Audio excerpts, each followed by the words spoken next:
नमस्कार, स्वागत है आपका और आप देख रहे हैं अपना YouTube चैनल रीमेक एडुपाथ। जनगणना की प्रक्रिया आरंभ हो गई है, ट्रेनिंग चल रहा है और सेल्फ एन्यूमरेशन भी आपको प्रक्रियाधीन है। अभी 2 मई से लेकर 31 मई तक आपको मकान सूचीकरण किया जाना है। उसी में 2 से लेके 4 मई तक भवन की नंबरिंग की जानी है और नजरी नक्शा बनाया जाना है। जी हाँ, भवन की नंबरिंग ये 2 मई से लेके 4 मई तक किया जाना है। तो इस वीडियो के माध्यम से हम आपको बताएंगे कि भवन की नंबरिंग कैसे करेंगे, क्या लिखेंगे, कैसे वो क्रम में चलेगा। मकान की नंबरिंग कैसे करेंगे इसके लिए हम बात अगले वीडियो में करेंगे। इसमें बात करेंगे कि भवन की नंबरिंग कैसे करनी है, क्योंकि भवन की नंबरिंग जो है आपको स्वयं देना है। मकान की नंबरिंग आपको ऐप के माध्यम से जनरेट होगा, लेकिन भवन की नंबरिंग आपको स्वयं देनी है। तो किस भवन में कितने मकान होंगे, कितने स्ट्रक्चर में क्या लिखा जाएगा, ये सारी चीजें हम आपको इस वीडियो के माध्यम से बताने जा रहे हैं। तो चलिए वीडियो को शुरू करते हैं। वीडियो को शुरू करने से पहले आपसे आग्रह करेंगे, पहली बार चैनल पे हैं तो चैनल को सब्सक्राइब कीजिए, कंटेंट पसंद आता है तो लाइक शेयर जरूर करें। चलिए अब प्रक्रियाओं की बात करते हैं। तो जैसे मैंने कहा कि 2 से लेके आपको 2 मई से लेके 4 मई के आपको बीच में आपको भवन की नंबरिंग आपको कर देनी है। अब चलिए देखते हैं कि आखिर भवन का स्ट्रक्चर होगा तो उसमें कैसे मकान को हम जानेंगे, कितना इसमें मकान है, ये भवन है, एक भवन है या 2 भवन है, क्या है और कैसे है। भवन की अगर परिभाषा की बात करें तो सामान्यतः 4 दीवारों और एक छत के साथ जमीन पर एकल संरचना, जी एकल संरचना भी हो सकती है और संरचनाओं का समूह भी हो सकता है। आगे जानते हैं, एक समान व्यक्ति के रहने, रुकने या पहुंचने के लिए प्रावधान होना चाहिए। बहुमंजिला इमारत एवं शंक्वाकार झोपड़ी भी हो सकते हैं भवन। भवनों में एक से अधिक संगठक इकाइयां हो सकती है। जैसे मैंने कहा एकल संरचना, एक से अधिक संगठक इकाइयां एक भवन में हो सकती है, एक भी हो सकती है और एक से अधिक संगठक इकाइयां, जैसे इस कंडीशन में आपको कहा गया। अगर यहां मैं बात करूं कि एकल संरचना के अलावा कहा जा सकता है उसमें कई और भी संरचना हो सकती है जो भवन के इकाई में गिनी जाती है, जो एक परिसर में आपको आती है। आगे चलते हैं, इन संगठक इकाइयों का उपयोग एक या भिन्न भी हो सकता है। ये संगठक इकाई, ये मकान हो गए, ये आपको मकान हो गए। एक आपको इस संरचना में कई संगठन या एक संगठक इकाई हो सकती है जिसको हम मकान कहते हैं। अभी हम भवन की चर्चा कर रहे हैं। भवन को अगर देखा जाए तो ये आवास, अलग अलग इसकी पृथक इकाइयां हो सकती है। आवास के लिए वो इकाइयां यूज की जा सकती है, दुकानों के लिए की जा सकती है, व्यापारिक घर हो सकता है, कार्यालय हो सकता है, कारखाने हो सकते हैं, कार्यशालाएं, कार शेड, स्कूल, पूजा स्थल, गोदाम, स्टोर आदि जैसे प्रतिष्ठान, या एक संयोजन के लिए जैसे निवास सह शॉप, यानी कंबाइंड भी हो सकते हैं और वो खाली भी हो सकता है भवन। तो स्पष्ट हो गया। अब चलते हैं भवन के कुछ और स्ट्रक्चर को अगर हम देखें तो उसको हम जानते हैं। अब देखिए यह एक भवन की स्थिति में हम पहले वाले को देखते हैं, इसको देखते हैं। अगर यहां मैं जानूं तो यहाँ एक बिल्डिंग है, बिल्डिंग मींस भवन है, और इसमें एक सेंसस हाउस है।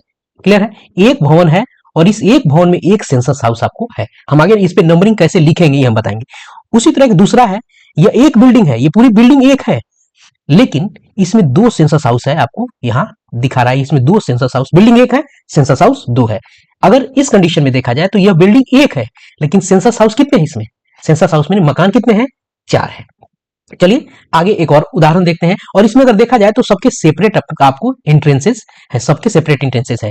इसकी सीढ़ी में खुल रही है, सबकी कुछ की सीढ़ी में खुल रहा है, कुछ के आपको अहाते में खुलेगा यानी बरामदे में खुल सकता है, और कुछ घर ऐसे हैं जो आपको आंगन में उसके दरवाजे खुलते हैं। ऐसे देहातों में देखने को मिलेंगे। एक ऐसा भी है जिसमें आपको बिल्डिंग एक है, लेकिन इसमें कितने मकान कितने हो गए, इसमें आपको मकान आपको 8 हो गए।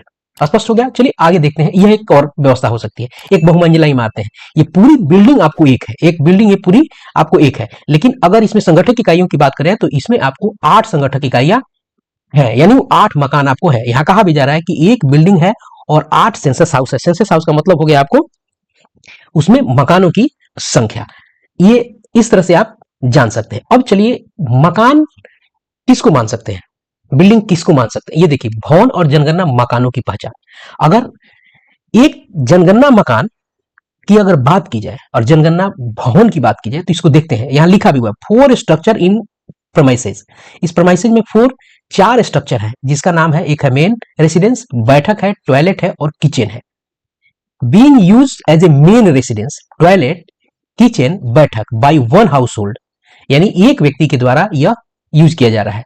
तो यह हो जाएगा एक बिल्डिंग और एक सेंसस हाउस। ये पूरा एक बिल्डिंग माना जाएगा, कई घटक है इसमें, लेकिन यह यूज एक व्यक्ति के द्वारा ही किया जा रहा है, उसका ऑनरशिप उस पे है। और ये सारे चीज जो है ना, भले 4 अलग अलग जगह बने हैं जहां आप इस व्यवस्था में देख सकते हैं, लेकिन यह एक ही बिल्डिंग मानी जाएगी और एक ही मकान माना जाएगा।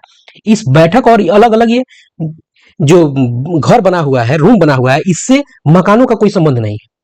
ये सब एक ही लोगों के द्वारा ये जो रूम्स यूज किए जा रहे हैं, लेकिन ये एक मकान की इकाई है, उससे संबंधित इकाई है। उसके बिना एक परिवार नहीं रह सकता, किचन के बिना नहीं रह सकता, बैठक उसको जरूरी है, आपको टॉयलेट जरूरी है। ये इसकी आपको यूं समझिए कि उसके लिए ये जरूरी है रहने के लिए। चलिए अब एक और व्यवस्था देखा जाए। वहां तो हमने देख लिया कि एक घर के लिए, एक मकान के लिए बैठक, टॉयलेट और किचन, ये 3 चीजें घर के लिए, एक मकान के लिए जरूरी है। लेकिन इसके अलावा अगर कोई चीज, जैसे वहां किसी बिल्डिंग में अगर वर्क शेड बना हुआ है, कैटल शेड बना हुआ है, यानी मवेशियों के रहने का घर बना हुआ है, तो ये अलग मकान के रूप में यूज किया जाएगा। बिल्डिंग आपको एक ही है, लेकिन इसमें अगर मकान देखा जाए तो मकान, यह एक मकान हो गया, यह आपको एक मकान हो गया, दूसरा मकान हो गया, और यह आपको तीसरा मकान हो गया। यानी एक भवन है और 3 मकान है, क्योंकि एक ही प्रेमाइसेस में ही है, तो ये पूरा का पूरा एक भवन है, लेकिन मकान इसमें 2 है। चलिए आगे देखते हैं। अब नंबर कैसे देंगे? अब चलिए, हमने देख लिया कैसे मकान और भवन को हम आइडेंटिफाई करेंगे और मानेंगे। अब चलिए एक एक करके हम आपको देखते हैं। मान लीजिए कि आप पहुंचते हैं ये पहले वाले भवन, और हम बात कर रहे हैं ये 2 मई से लेकर आपको 4 मई के बीच में। इसमें आपको क्या देना है? सिर्फ भवन नंबर देना है साहब, भवन नंबर। मकान नंबर 5 के बाद, और वो ऐप देता है, हम उसको ऐप के माध्यम से आपको बताएंगे। तो अभी आप आ गए हैं 2 के बीच में, आपने 2 तारीख को पूरे अपने HLB का मुआयना कर लिया है, और 3 तारीख के बाद आपने मकानों पर, भवनों पर नंबर देना शुरू किया है, और पूरा नजरी नक्शा आपने उसका बना लिया है, और उसके अनुसार आप अपना काम करने। अब देखिए भवन का जो नंबर है मकान की दाहिनी तरफ वो आपको लिखा जाता है। अब चलिए हम जरा इसको देखते हैं और आपको बताते हैं। चूंकि यहाँ छोटा दिख रहा है, यहाँ चूंकि लिख सकते हैं आप, लेकिन मैं यहाँ अपने स्क्रीन पे नहीं लिख सकता हूं, तो यहाँ आप लिखेंगे, क्या लिखेंगे मैं बताता हूं। यहाँ आप लिखेंगे जनगणना भवन नंबर।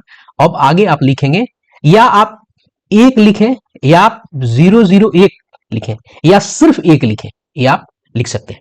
मैं इस कहता हूं 3 अंक में लिखिए, तो आप यहां लिख सकते हैं ज भ न, और यहां आप लिखिए 001, ठीक है।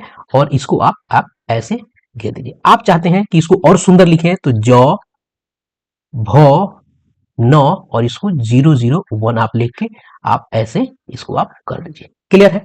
यह एक, इसमें एक भवन है और इसमें एक मकान है, तो एक मकान है तो नीचे लिखने की जरूरत यहां नहीं है। अब आते हैं हमें दूसरे भवन पे। चूंकि एक भवन का नाम होगा, ज का मतलब होता है जनगणना, भ का मतलब है भवन, न का मतलब है नंबर। अब आते हैं यहां, अब यहां हम लिखेंगे ज भ न, हम यहां नीचे लिख देते हैं 002, और नीचे लिखेंगे, चूंकि 4 इसमें मकान है, 1 2 3 4, तो अब हम यहां लिख देंगे 04। आप इस तरह से इसको आप लिख सकते हैं। आप इसको ऐसे भी लिख सकते हैं ज भ न 002, और आप ऐसे भी लिख सकते हैं, ठीक है, जैसा आपको सुटेबल लगे वैसा। चलिए मैं आपको ऐसे लेके चलता हूं, ठीक है। अब यहां हमने 2 भवन का काम कर लिया। अब आइए तीसरे भवन पे चलते हैं।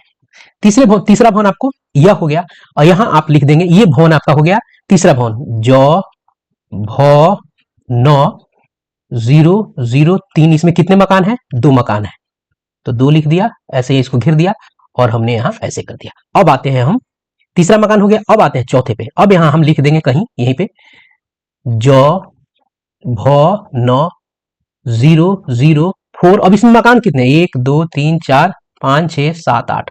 अब यहां हम लिख देंगे 8, ऐसे करके इसको हम ऐसे कर देंगे। स्पष्ट हो गया? अब 4 भवन का काम हो गया। अब चलते हैं 5वें भवन पे। अब ये 5वां भवन है और मकान इसका यही है, तो मेन रेसिडेंस पे इसको लिख देंगे हम ज भ न 005, और इसमें कितने मकान है? एक ही मकान है, तो लिखने की जरूरत यहां नहीं है। 5 हो गया, 5 मकान हो गया। अब चलते हैं छठे मकान पे। अब छठा मकान है, तो छठा मकान में इसमें भवन कितने हैं? ये भवन है, छठा भवन, यानी ज भ न 006, और इसमें मकान कितने हैं? एक यह है, एक यह है, और एक यह है। तो यहां हम लिखेंगे 3, इसको हम ऐसे बना देंगे। आप इस तरह से भी लिख सकते हैं, आप इस तरह से भी लिख सकते हैं, लेकिन ध्यान रखिएगा आप पूरे अपने HLB में एक ही सिमेट्री रखिएगा तो ज्यादा बेहतर है और सुंदर है। अब चलिए यहां 6 भवन का काम हो गया। इस तरह से आप पूरे भवन की नंबरिंग आप कर सकते हैं, क्रमशः ही आगे ऐसे ही चलता चला जाएगा। 2 से 4 के बीच में मकान नंबर कैसे देंगे और वो कैसे जनरेट होगा, हम अगले वीडियो में उसके लिए लेके आते हैं। तब तक मुझे दीजिए इजाजत, अपना ख्याल रखिए। धन्यवाद, जय हिंद।